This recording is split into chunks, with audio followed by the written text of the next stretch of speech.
નમસ્કાર.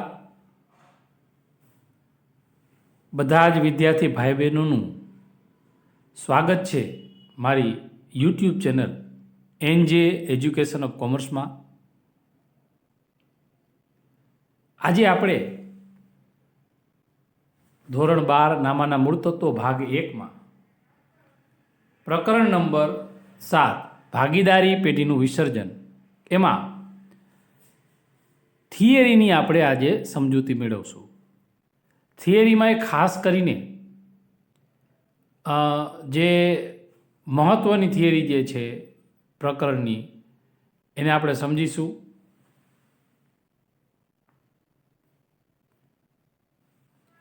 સર્વપ્રથમ પૂર્વ ભૂમિકા અથવા પ્રસ્તાવના. હવે વિદ્યાર્થી મિત્રો ખાલી તમે એટલું સમજી લ્યો કે અત્યાર લગી આપણે નામાના મૂળ તત્વો ભાગ 1ની અંદર 6 પ્રકરણ શીખી ગયા છીએ. એમાં પ્રથમ ભાગીદારી વિષય પ્રવેશ, પછી ભાગીદારીના વાર્ષિક હિસાબ, ત્યારબાદ પાઘડીનું મૂલ્યાંકન, ભાગીદારીનું પુનર્ગઠન, પ્રવેશ, નિવૃત્તિ, આમ 6 પ્રકરણ આપણે શીખી ગયા. હવે વિદ્યાર્થી મિત્રો આ 7મું પણ વિસર્જન છે. હવે આ 7 પ્રકરણની અંદર એક સામ્યતા એ છે કે આ 7 પ્રકરણ જે છે એ ભાગીદારી પેઢીને લગતા જ છે. એટલે કે એ પ્રકરણ નંબર નામાના મૂળ તત્વો ભાગ 1ની અંદર પ્રકરણ નંબર 1 થી 7 લગીને બધા જ ચેપ્ટર ભાગીદારીને લગતા જ છે. અને બીજું ખાસ કરીને તમે જે પ્રકરણ નંબર 4 ભાગીદારીનું પુનર્ગઠન તમે શીખા, એમાં પુનર્ગઠનના 3 કારણો આવતા. નફા નુકસાન ફાળવણીના પ્રમાણમાં ફેરફાર થાય, કોઈ નવા ભાગીદારના પેઢીમાં પ્રવેશ થાય, અથવા કોઈ જૂનો ભાગીદાર નિવૃત્ત થાય અથવા મૃત્યુ થાય. આ 3 કારણ જે છે એ પુનર્ગઠનના કારણ છે. અથવા એમ પણ કહી શકાય કે આ 3 કારણોસર ભાગીદારીમાં આપણે ફેરફાર થતો હતો. અથવા એમ પણ કહી શકો કે ભાગીદારીનું વિસર્જન થતું હતું. એટલે કે પેઢી બંધ નહોતી થતી. હવે અહીંયા શબ્દ છે, આ પ્રકરણનું નામ છે ભાગીદારી પેઢીનું વિસર્જન. એટલે કે હવે પેઢી બંધ કરવામાં આવે છે. પ્રવેશમાં, નિવૃત્તિમાં, પુનર્ગઠનમાં શું થતું હતું? નફા નુકસાન ફાળવણીના પ્રમાણમાં ફેરફાર થાય, અથવા તો કોઈ 3માંથી 2 ભાગીદાર થઈ જાય નિવૃત્ત થાય તો, અથવા 2 હોય તો 3 થઈ જાય, પ્રવેશ આવે તો 1 વધી જાય. પણ હવે તો પેઢી જ બંધ થાય છે. એટલે હવે આ પ્રકરણની અંદર આપણે પેઢીના વિસર્જન વિશે સમજવાનું છે. તો પહેલાં એનો અર્થ જોઈએ કે જ્યારે ભાગીદારી પેઢી તેનું ધંધાકીય કામકાજ કાયમ માટે બંધ કરે, એટલે કે કાયદાકીય દ્રષ્ટિએ પેઢીનું અસ્તિત્વ કાયમ માટે મટી જાય, ત્યારે જ ભાગીદારી પેઢીનું વિસર્જન થયું કહેવાય. સિમ્પલ વાત છે વિદ્યાર્થી મિત્રો, પેઢી જ બંધ કરવામાં આવે. જ્યારે પેઢી બંધ કરવામાં આવે ત્યારે પેઢીનું વિસર્જન થયું કહેવાય. હવે અહીંયા આપણે આ કોન્સેપ્ટને સમજવા માટે, પેઢીના વિસર્જનને સમજવા માટે તમારે ભાગીદારીનું વિસર્જન અને પેઢીનું વિસર્જન આ બેને ખાસ સમજવું જોઈશે. એટલે આપણે બંનેના તફાવતને સમજી લઈએ. હવે જુઓ, બંનેનો તમે તફાવત સમજી લેશો એટલે તમને ભાગીદારીના વિસર્જનનો અર્થ પણ ખ્યાલ આવી જશે અને પેઢીના વિસર્જનનો અર્થ પણ ખ્યાલ આવી જશે. જેમ કે આમાં કીધું છે કે ભાગીદારીનું વિસર્જન એટલે શું? તો કે ભાગીદારીનું પુનર્ગઠન. અને પેઢીનું વિસર્જન એટલે શું? તો કે ભાગીદારી પેઢીનો કાયમી અંત આવે એટલે ભાગીદારી પેઢીનું વિસર્જન. હવે આપણે પુનર્ગઠનમાં 3 કારણો આગળ ચર્ચા કરી ગયા છીએ કે નફા નુકસાન ફાળવણીના પ્રમાણમાં ફેરફાર થાય, કોઈ નવો ભાગીદાર પ્રવેશ થાય, અથવા કોઈ જૂનો ભાગીદાર નિવૃત્ત થાય અથવા મૃત્યુ પામે. આ પુનર્ગઠનના કારણો છે. બીજું, પેઢીનું અસ્તિત્વ. તો કે જ્યારે ભાગીદારીનું વિસર્જન થાય છે ત્યારે પેઢી ચાલુ રહે છે, એટલે કે બંધ નથી થઈ જતી, પેઢીનું અસ્તિત્વ ચાલુ રહે છે.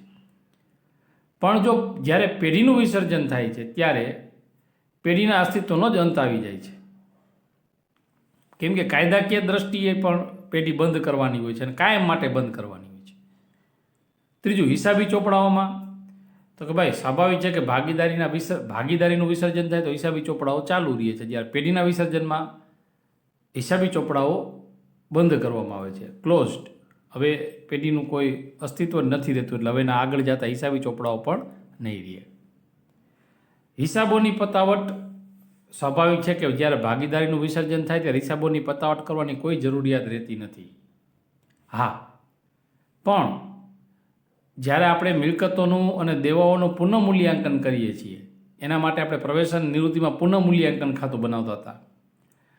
એ પુનઃમૂલ્યાંકનને કારણે જો કોઈ નફો થાય અથવા કોઈ ખોટ થાય તો જે ચાલુ રહેતા ભાગીદારો હોય એના મૂડી અથવા ચાલુ ખાતે આપણે જમા કરવાનું અથવા ઉધાર કરવાનું હોય છે.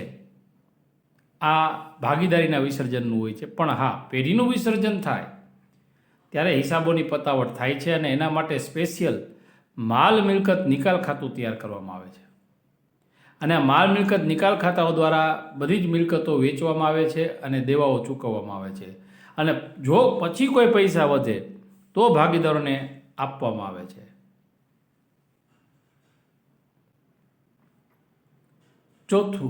પાંચમું, અદાલતનો હસ્તક્ષેપ.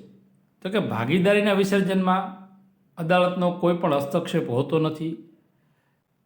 સ્વૈચ્છિક હોય છે, કોઈ નિવૃત્ત થાય, કોઈ પ્રવેશ થાય, નફા નુકસાન ફાળવણીના પ્રમાણમાં ફેરફાર થાય, સ્વૈચ્છિક હોય છે, એમાં અદાલત હસ્તક્ષેપ કરતું નથી. પણ હા, પેઢીના વિસર્જનમાં અદાલત હસ્તક્ષેપ કરી શકે છે. એના કારણો આપણે આગળ જોશું હમણાં થિયરીમાં. અને છેલ્લું, અસર. જો ભાગીદારીનું વિસર્જન થાય તો ભાગીદારી પેઢીનું વિસર્જન થાય ખરીને નોય થાય. જ્યારે પેઢીનું વિસર્જન થાય ત્યારે તો સ્વાભાવિક જ છે કે ભાગીદારી પેઢી આપોઆપ જ બંધ થઈ જાય છે, એટલે કે પેઢીનું હંમેશા માટે વિસર્જન થાય છે. તો આપણે આ ભાગીદારીનું વિસર્જન અને ભાગીદારી પેઢીનું વિસર્જન, આ તફાવત સમજી લેવાથી પણ આપણને ખ્યાલ આવી જશે.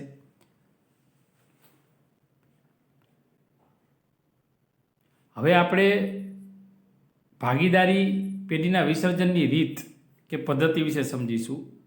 મુખ્યત્વે બે પદ્ધતિ છે. એક તો છે સામાન્ય વિસર્જન, એટલે કે અદાલતના હસ્તક્ષેપ સિવાયનું વિસર્જન, અને બીજું છે અદાલત દ્વારા વિસર્જન.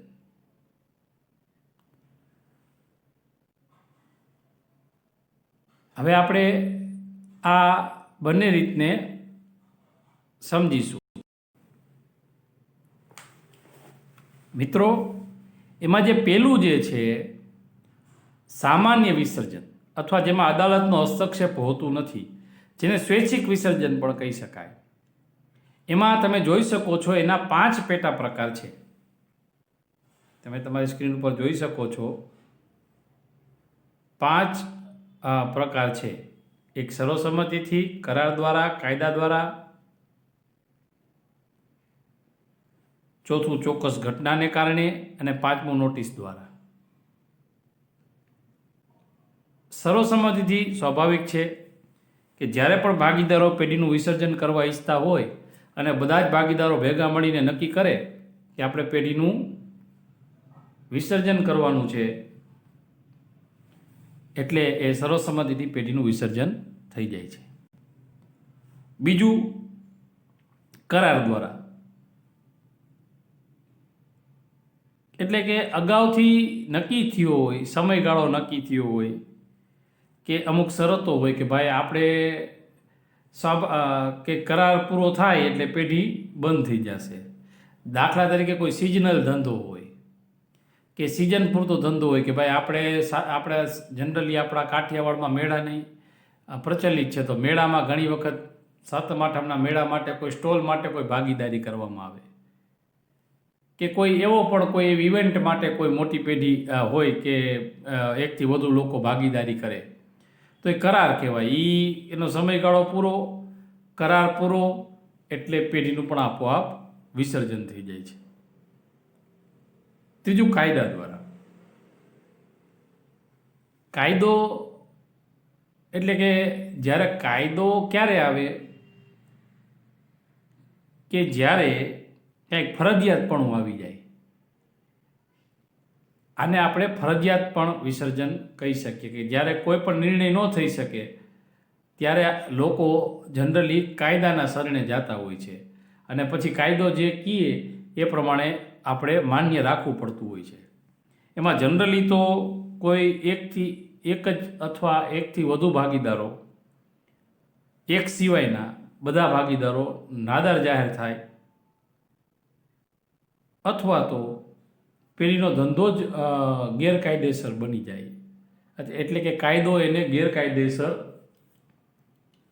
ઘોષિત કરે, તો આવા સંજોગોમાં પણ પેઢીનું વિસર્જન થાય છે. ચોથું, ચોક્કસ ઘટનાને કારણે. ચોક્કસ ઘટનાઓ તો ઘણી બધી હોય છે, ખાસ કરીને પેઢીનો સમયગાળો, પેઢીનું કોઈ ધ્યેય, આ મુખ્ય બે વસ્તુ છે. ઘણીવાર મેં તમને હમણાં જ ઉદાહરણ આપ્યું એમ કે કોઈ ચોક્કસ મુદત માટે જ પેઢી અસ્તિત્વમાં આવે અને ત્યારબાદ એનું આપોઆપ એ પેઢીનું વિસર્જન થઈ જાય છે મુદત પૂરી થાય એટલે. બીજું, કોઈ ચોક્કસ હેતુ માટે પેઢી અસ્તિત્વમાં આવે અને હેતુ પૂરો થઈ જાય એટલે આપોઆપ પેઢીનું વિસર્જન થતું હોય છે. તો આ બંને જે છે એ ચોક્કસ ઘટનાને કારણે વિસર્જનના છે. પાંચમું, નોટિસ દ્વારા. સ્વૈચ્છિક ભાગીદારીના સંજોગોમાં કોઈ પણ ભાગીદારી પેઢીનું વિસર્જન કરવાનો પોતાનો ઈરાદો જણાવતી લેખિત નોટિસ અન્ય ભાગીદારોને આપે તો એવા સંજોગોમાં નોટિસમાં જણાવેલ તારીખથી અથવા નોટિસ મળે ત્યારથી તેમની વચ્ચેની ભાગીદારીનો અંત આવે છે. એનો મતલબ એ છે કે પેઢીનું વિસર્જન થાય છે. કોઈ પણ ભાગીદાર એ બધા જ ભાગીદારોને નોટિસ આપી પેઢીનું વિસર્જન કરી શકે છે. તો અદાલતના હસ્તક્ષેપ સિવાયના વિસર્જન અથવા તો સામાન્ય વિસર્જનના આપણે આ 5 મુદ્દા સમજી ગયા. હવે આપણે જે બીજું તમે તમારા ચાર્ટમાં જોઈ શકો છો, બીજું છે અદાલત દ્વારા વિસર્જન. હવે અદાલત જે છે એને કયા કારણ એવા લાગે કે વિસર્જન થાય? જો પહેલી વાત તો એ છે કે અદાલતમાં જાયને એટલે સ્વાભાવિક છે કે કાંઈક ડખો થયો હોય તો જ પેઢી ગઈ હોય અદાલતમાં. એટલે હવે જે નિર્ણય લેવાનો હોય ને અદાલતે લેવાનો હોય. આ સ્વૈચ્છિક નિર્ણય નથી હોતો, આ પછી ફરજિયાત નિર્ણય હોય છે. આ પણ એક યાદ રાખજો. કયા કારણ હોઈ શકે છે? કયા કારણોસર અદાલત એમ કહે કે આ પેઢીનું વિસર્જન કરો? કાં તો એવું બને કે કોઈ ભાગીદાર અસ્થિર મગજનો થાય તો પણ અદાલત ફરજિયાત વિસર્જન કરવાનું કહી શકે, અથવા કોઈ ભાગીદાર પેઢીમાં પોતાની ફરજો બજાવવા માટે અશક્તિમાન બને. ઘણીવાર આપણે નથી કહેતા કોમામાં વયો જાય, આમ જીવતો હોય પણ છતાંય કાયદો એને અશક્તિમાન કહે છે. આવા ઘણા બધા સંજોગો છે, પણ આ એક તમને ઉદાહરણ આપ્યું. અથવા કોઈ ભાગીદાર પેઢી કે પેઢીના ધંધાના હિત વિરુદ્ધનું વર્તન કરતો હોય, વારંવાર વર્તન કરતો હોય અને તેમજ પોતે ધંધાની શરતોનો ઈરાદાપૂર્વક વારંવાર ભંગ કરતો હોય, તો એવા સંજોગોમાં પણ અદાલત ફરજિયાત વિસર્જન પેઢીનું કરી શકે છે. અથવા ક્યારેક એવું બને કે કોઈ એક ભાગીદાર પોતાનો ભાગ બીજા ભાગીદારોની સંમતિ વગર કોઈ ત્રીજાને જ વેચી દે, ત્રાહિત પક્ષને, તો આવા સંજોગોમાં જો અદાલતને યોગ્ય લાગે તો ફરજિયાત પેઢીનું વિસર્જન કરવાનો ઓર્ડર આપી શકે છે. અને છેલ્લું અને બીજું, પેઢી સતત ખોટ કરતી હોય અને ખોટ સિવાય ધંધો ચાલી શકે એમ જ ન હોય તો પણ અદાલત વિસર્જન પેઢીનું કરી શકે છે. અને છેલ્લું કે એવું કોઈ પણ વ્યાજબી કારણ જો અદાલતને એવું લાગે કે આ પેઢીનું વિસર્જન કરવા જેવું થાય છે તો અદાલત ઓર્ડર આપી અને પેઢીનું વિસર્જન કરી શકે છે. તો આ 7 કારણો જે છે એ અદાલત દ્વારા વિસર્જનના છે. વિદ્યાર્થી મિત્રો, આપણે પેઢીના વિસર્જનમાં આ મૂળભૂત થિયરી હતી. હવે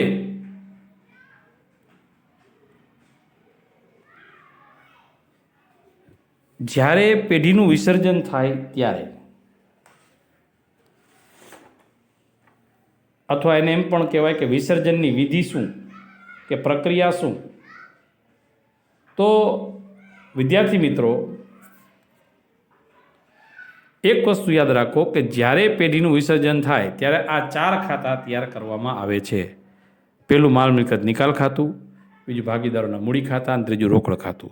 જનરલી મુખ્ય ખાતા 3 જ છે અને ભાગીદારોના લોન ખાતા જો હોય ને તો જ આવે છે, પણ જનરલી મુખ્ય ખાતા માલ મિલકત નિકાલ ખાતું, મૂડી અથવા ચાલુ ખાતા અને રોકડ ખાતું.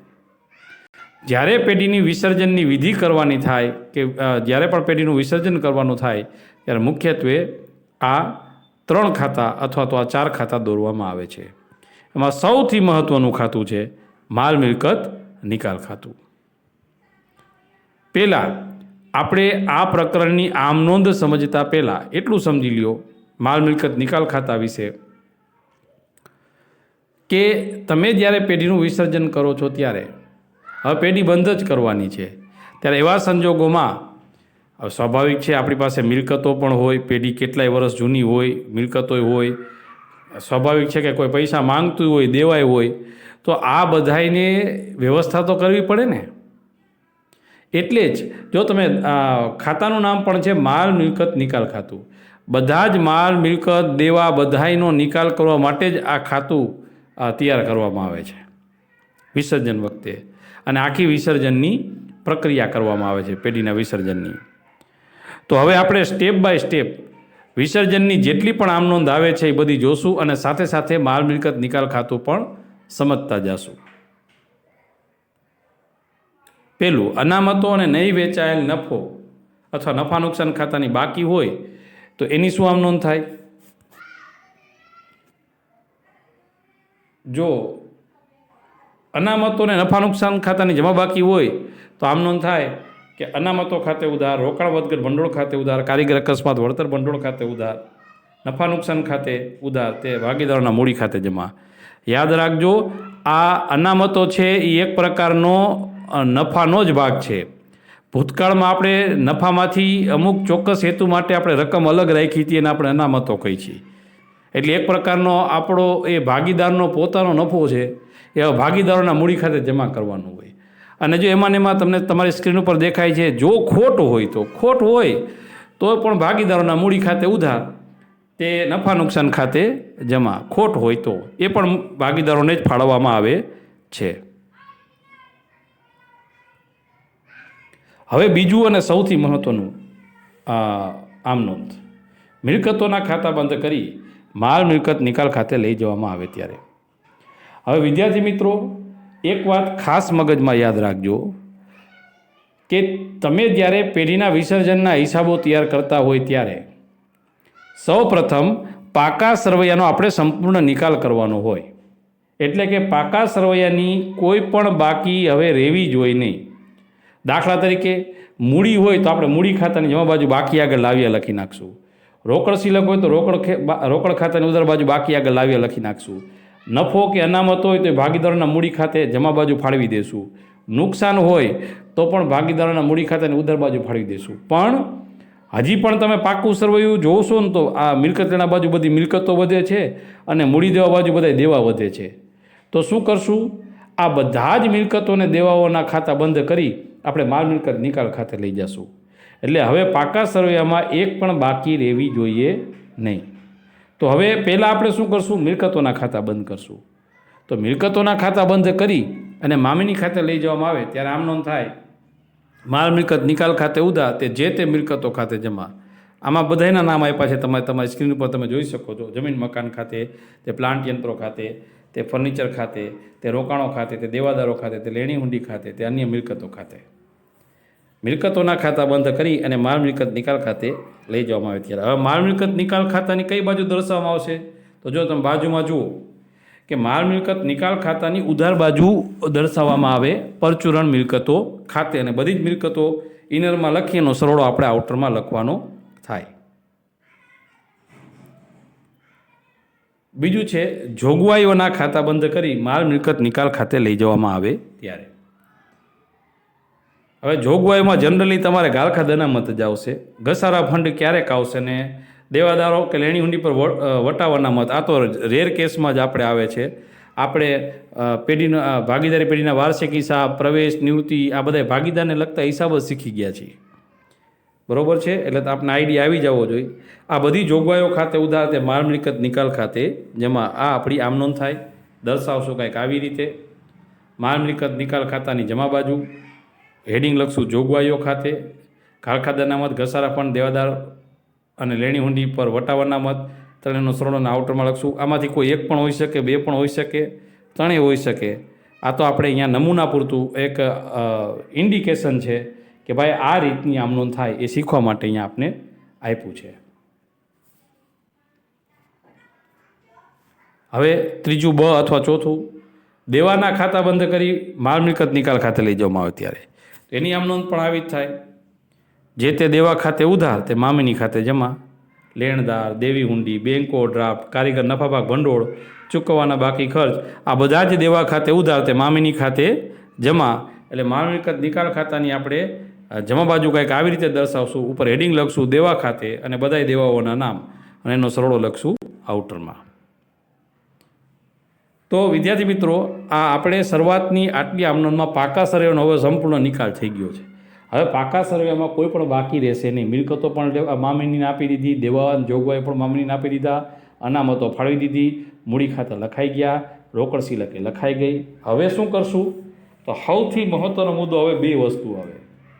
એક તો જે મિલકત છે એનું આપણે શું કરશું, અને બીજું આ દેવા છે ને ચૂકવવા તો પડશે જ ને, કેમ કે હવે પેઢી બંધ થાય છે. તો હવે એના પછી મુદ્દો આવે છે મિલકતોનું વેચાણ કરવામાં આવે ત્યારે. હવે મિલકતોનું વેચાણ કરવામાં આવે ને એમાં ત્રણ મુદ્દા છે. કાં તો ખુલ્લા બજારમાં વેચવામાં આવે, કાં તો કોઈ ભાગીદાર લઈ જાય, અથવા કોઈ નહીં નોંધાયેલ મિલકત આપણે વેચીએ. તો આ ત્રણ પ્રકારની આમ નોંધવામાં આવશે. જો પહેલું જે આપણે એ દેખાય છે A, B અને C, એમાં પહેલું જે છે ખુલ્લા બજારમાં વેચાણ કરવામાં આવે, એટલે કે રોકડ બેંક ખાતે ઉધાર તે મામીની ખાતે જમા. યાદ રાખજો, બધી જ મિલકતો તમે કોને આપી દીધી છે? માલ મિલકત નિકાલ ખાતાને. હવે મિલકતનું નામ ન આવે. જનરલી આપણે મિલકત વેચીએ ને તો આપણે શું આમ નોંધ કરીએ? રોકડા આવે એટલે રોકડ ખાતે ઉધાર તે જે તે મિલકત ખાતે જમા. દાખલા તરીકે જમીન વેચી હોય તો આપણે આમ નોંધ કરીએ રોકડ ખાતે ઉધાર તે જમીન ખાતે જમા. પણ હવે જમીનનું નામ ન આવે. હવે આમ નોંધમાં મામીની જ આવે, માલ મિલકત નિકાલ ખાતે જ આવે, કેમ કે બધી જ મિલકત આપણે માલ મિલકત નિકાલ ખાતામાં આપી દીધી છે. એટલે પહેલી આમ નોંધ શું થાય? તો કે રોકડ બેંક ખાતે ઉધાર તે મામીની ખાતે જમા. ખુલ્લા બજારમાં વેચવામાં આવે તો હવે કોઈ ભાગીદાર એમ કે હું મિલકત લઈ જઈશ.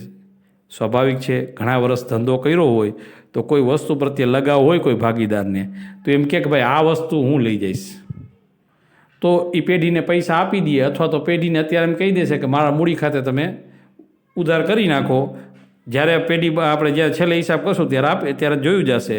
એટલે આમ નોંધ થાય ભાગીદારોના મૂડી ખાતે ઉધાર તે મામીની ખાતે જમા. અને ત્રીજી આમ નોંધ, ચોપડે નહીં નોંધાયેલ કોઈ મિલકતના પૈસા મળે અથવા વેચવામાં આવે ત્યારે તો એની આમ નોંધ થાય રોકડ ખાતે ઉધાર તે મામીની ખાતે જમા. સ્વાભાવિક છે કે આપણે એક તમને ઉદાહરણ આપું કે આપણે કોઈ એવું ઇલેક્ટ્રોનિક સાધન હોય કે જેને અથવા ફર્નિચર હોય કે જેને આપણે ઘસારો ગણીને હવે એમ કીધું કે આ ભંગાર જ છાનું કાંઈ ઉપજે એવું નથી, પણ છતાંય જ્યારે આપણે પેઢી બંધ કરવાની થઈ ત્યારે અચાનક એના કોઈ 500,000 ઉપજી ગયા તો કોઈ આવી મિલકત પણ એની પણ ઉપજ થાય છે. તો હવે આ ત્રણ આમ નોંધની ખતવણી કેવી રીતે થશે? તો કે માલ મિલકત નિકાલ ખાતાની જમા બાજુ તમે જોઈ શકો છો 4A રોકડ બેંક ખાતે કાઉન્સમાં મિલકતોનું વેચાણ, 4B ભાગીદારોના મૂડી ખાતે કાઉન્સમાં મિલકત, જે મિલકત હોય એનું નામ લખવું જોઈએ, અને 4C રોકડ બેંક ખાતે કાઉન્સમાં નહીં નોંધાયેલ મિલકતો. તો આ રીતે મિલકતોનો નિકાલ થયા પછી આ રીતે વેચવામાં આવે. હવે બીજો મુદ્દો છે દેવું.